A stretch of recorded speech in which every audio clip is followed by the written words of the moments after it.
Welcome to my video update on the development progress for the Steam VR simulation of the 1851 Great Exhibition. With the latest update, our VR simulation now uses the latest version of the Unity 3D engine. Although this, of itself, adds no content to the simulation, rendering performance appears improved. The first new content with this update is in the North Transept, where the stand featuring John Hancock's stuffed birds and animals is located. Here we are looking northeast from the Rowe and Hanson fountain, with the Hancock stand behind the fountain. The same view can be seen in this watercolor by John Absalon. To the left of this watercolor, on the raised middle section of the stand, we can see the Lammergeier. The Lammergeier is part of the collection of Great North Museum Hancock, but is not currently on display. To the left of the Lammergeier are three pieces illustrating a falcon, before, during and after an attack. The first, the Hooded Falcon, shows the bird on its handler's glove.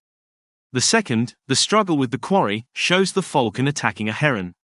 An eel which the heron had caught can now be seen making its escape. The third is the Gorged Falcon, resting after the attack. All three of these pieces are also in the collection of Great North Museum Hancock, although only struggle with the quarry is currently on display. We know this is the correct location for these pieces from an engraving which shows the view from the gallery. In this engraving, which shows the stand without the canopy, the struggle with the quarry can be clearly seen. Either side of it are two smaller square cases. This is clearly the set of three just described. On the other side of the Lammergeier are two square cases and one domed case. Unfortunately, these pieces are believed lost, but drawings of two of them by John Hancock himself survive. To the left is Black Game and Ptarmigan, and to the right is the Dead Gull. Both of these are shown here using Hancock's illustrations, courtesy of the Natural History Society of Northumbria. The large case in the middle is assumed to be the location of the tropical display.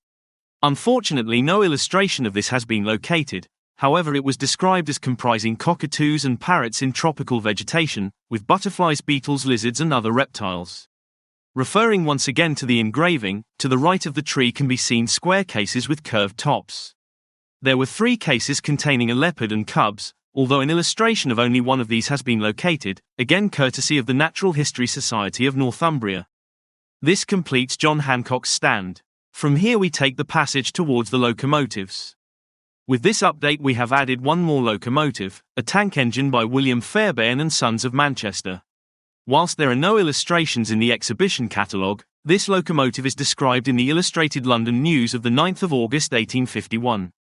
This description, which includes dimensions, matches an illustration in the Practical Mechanics Journal, Volume 4, published in 1851-52.